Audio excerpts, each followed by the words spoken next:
Hi hello ನಮಸ್ತೆ ಗೆಳೆಯರೇ, ನನ್ನ ಮತ್ತೊಂದು ವ್ಲಾಗ್ಗೆ ಸ್ವಾಗತ. ತುಂಬ ದಿನ ಆಯಿತು ಯಾವುದೇ ವ್ಲಾಗ್ಸ್ ಬಿಟ್ಟಿರಲಿಲ್ಲ. So I have some works, ತುಂಬ ಬ್ಯುಸಿ ಕೆಲಸದಲ್ಲಿದ್ದೀನಿ. ಬಟ್ ಓಕೆ, ಇವತ್ತೊಂದು ಟ್ರಿಪ್ ಹೊರಟಿದ್ದೀನಿ. ಇವಾಗ ಆಲ್ಮೋಸ್ಟ್ ಟೈಮ್ ಆಗಿದೆ 3 ಗಂಟೆ ಸಮಯ. ಓಕೆ, ನೋಡ್ತೀನಿ ಅಣ್ಣಂಗೆ ಗಾಡಿನೇ ಬಂದುಬಿಡ್ತು. ಶಾಕ್ ಆಗೋಯ್ತು. ಫಾರ್ ದ ಫಸ್ಟ್ ಟೈಮ್ ನಮ್ಮ ಅಣ್ಣ ಹೇಳಿ ಟೈಮಿಗೆ ಬಂದುಬಿಟ್ಟ ಪಿಕ್ ಮಾಡೋಕ್ಕೆ. ತುಂಬ ಖುಷಿ ಆಯಿತು. ಸೊ ವಿತ್ ಫ್ಯಾಮಿಲಿ ಹೋಗ್ತಾ ಇರೋದಿದೆ. ಆ್ಯಕ್ಚುಲಿ ನಾವು ಫ್ರೆಂಡ್ಸ್ ಗ್ರೂಪ್ ಅಲ್ಲ, ಫ್ಯಾಮಿಲಿ ಗ್ರೂಪ್. ಅಣ್ಣ, ಅತ್ತಿಗೆ, ನಾನು ಹೋಗ್ತಾ ಇರೋದು. ನೋಡಿ, ಇಂಥ ಸುಡೋ ಬಿಸಿಲಲ್ಲೂ ಎಂತ ಅಂದರೆ ಕರ್ನಾಟಕ ಬೇಕು ನನಗೆ. ಏನು ಹೇಳ್ತೀರಾ ಅದಕ್ಕೆ? ಬೈಬೇಡ್ರಿ ಆಮೇಲೆ ಕಮೆಂಟಲ್ಲಿ ಬೈಕ್ ಬಂದಂಗೆಲ್ಲ. ಸೊ ಫ್ಯೂಲ್ ಬೇಕೇ ಬೇಕಲ್ಲಪ್ಪ ಗಾಡಿ ಓಡಬೇಕಂತ. ಅದಕ್ಕೊಂದು 10 ಲೀಟ್ರ್ ಫ್ಯೂಲ್ ಹಾಕ್ಕೊಂಡು ಮತ್ತೆ ಹೊರಟ್ವಿ. ಜರ್ನಿ ನೋಡಿ, ಫುಲ್ಲು ಅರಟೆ ಹೊಡ್ಕೊಂಡು ಹೊರಟ್ವಿ. ಅಣ್ಣ ನಿದ್ದೆ ಮಾಡಬಾರ್ದು ಅಂತ ಸೊ ಇದನ್ನು ನೋಡೋಕೆ ಗೊತ್ತಾಗಿರುತ್ತೆ ನಾನು ಎಲ್ಲಿ ಬಂದಿದ್ದೀವಿ ಅಂತ. ನಾವು ಬಂದಿದ್ದು ಮೈಸೂರು. ಸೊ ಇವತ್ತು ಟ್ರಿಪ್ ಬಂದು ಮೈಸೂರು 1 ಡೇ ಟ್ರಿಪ್ ಹಾಕೋಣ ಅಂತ ಪ್ಲ್ಯಾನ್ ಮಾಡ್ಕೊಂಡು ಬಂದ್ವಿ. ಸೊ ಇದು ಆಬ್ವಿಯಸ್ಲಿ ದೇವಸ್ಥಾನ ಬೆಟ್ಟ ಹತ್ತಾ ಇದ್ದೀವಿ.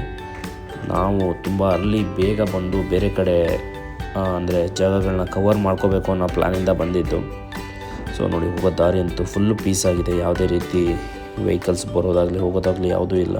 ತುಂಬ ಕ್ಲಿಯರಾಗಿದೆ. ಅರ್ಲಿ ಮಾರ್ನಿಂಗ್ ಬಂದಿದ್ದು ಫುಲ್ಲು ಪ್ರಶಾಂತವಾಗಿತ್ತು ಜಾಗ. ಹಾಗೆ ಒಳ್ಳೆ ಚಳಿ ಕೂಡ ಹೊಡಿತಾ ಇತ್ತು. ತುಂಬ ಚಳಿ ಬರ್ತಾಯಿತ್ತು.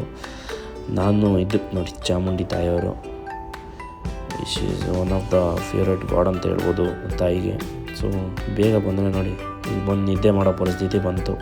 ಮ್ಯಾಟ್ರ್ ಏನಪ್ಪ ಅಂದರೆ, ಯಾರೋ 4 ಗಂಟೆಗೆ ಓಪನ್ ಆಗುತ್ತೆ ಅಂದರು. ಅಲ್ಲಿ ನೋಡಿದರೆ ಬೆಳಗ್ಗೆ 7 ಗಂಟೆಗೆ ಓಪನ್ ಆಯಿತು. ಸೊ ಹಾಗೋ ಹೀಗೋ ದರ್ಶನ ಮಾಡಿ ಆಚೆ ಬಂದಿದ್ದ ಜನ ಸಾಗರನೇ ಸೇರಿತ್ತು.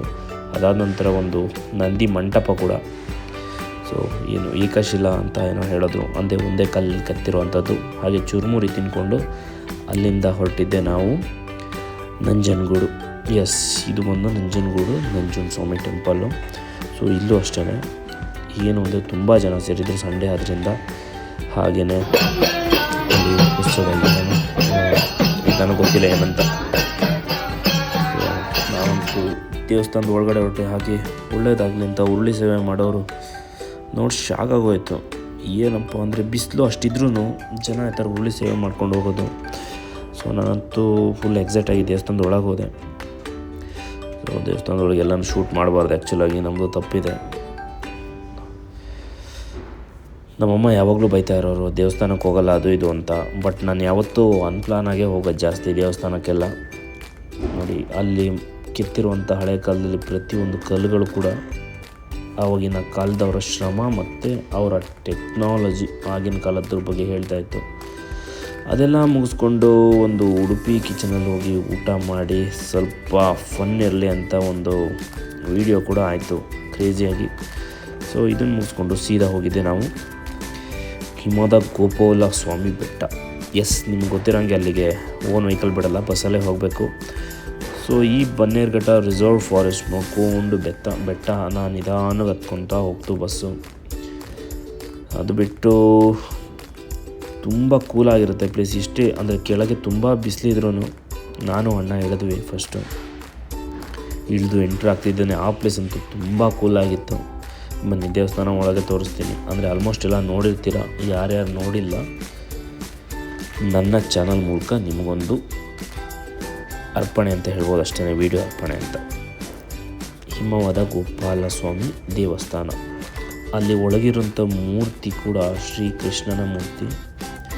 ತುಂಬ ಚೆನ್ನಾಗಿದೆ. ಮತ್ತು ಅಲ್ಲಿ ಅಂದರೆ ಏನು ಅದು ನಿಂತಿರೋವಂಥ ಸ್ಟೈಲ್ ತುಂಬ ಚೆನ್ನಾಗಿದೆ. ನನಗೇನೋ ತುಂಬ ಇಷ್ಟ ಆಯಿತು. ಇದು ಒಂದು ಔಟ್ಸೈಡ್ ಎಂಟೈರ್ ವ್ಯೂ ನೋಡಿ, ಕ್ರೇಜಿ ಆಗಿದೆ. ಅದೊಂದು ಎಷ್ಟು ಕೂಲಾಗಿರುತ್ತೆ ಆ ಪ್ಲೇಸು ಅನ್ನೋದೇ ಒಂದು ವಿಶೇಷ ಅಲ್ಲಿ. ಅಂದರೆ ಮಳೆ ಬೇಸಿಗೆ ಎಷ್ಟೇ ಬಿಸಿಲಿದ್ರು ಕೂಲಾಗಿರುತ್ತೆ ಅಂತಾರಲ್ಲ ಅದು.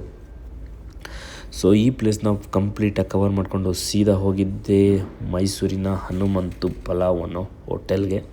ಇಲ್ಲಂತೂ ಊಟ ಕ್ರೇಜಿ ಆಗಿತ್ತು. ಹಾಗೆ ಒಂದು ಎಳ್ನೀರು ಕುಡ್ಕೊಂಡು ಫುಲ್ ಜಾಲಿ ಮಾಡ್ಕೊಂಡು ಬ್ಯಾಂಗ್ಳೂರಿಗೆ ಹೊರಟ್ವಿ. ಸೊ ಈ ವ್ಲಾಗ್ ಇಷ್ಟ ಫ್ರೆಂಡ್ಸ್. ನೆಕ್ಸ್ಟ್ ಒಂದು ಒಳ್ಳೆ ವ್ಲಾಗ್ ಜೊತೆ ಬರ್ತೀನಿ. ಟಾಟಾ, ಸಿ ಯು, ಬಾಯ್. 16 ದಿನಗಳ ಕೆಳಗೆ ನನ್ನೆದೆಯ ಗರ್ಭದ ಒಳಗೆ ಗಗನಗಳ ಕೆಳಗೆ ನನ್ನೆದೆಯ ಗರ್ಭದ ಒಳಗೆ ಉಸಿರಾಡಿದ ಭಾಷೆಯು ದೂರ ಒಣಗಿತು ಪ್ರಾಣ ಬೆಳಗಿತು. ಗೊತ್ತಾಯ್ತು.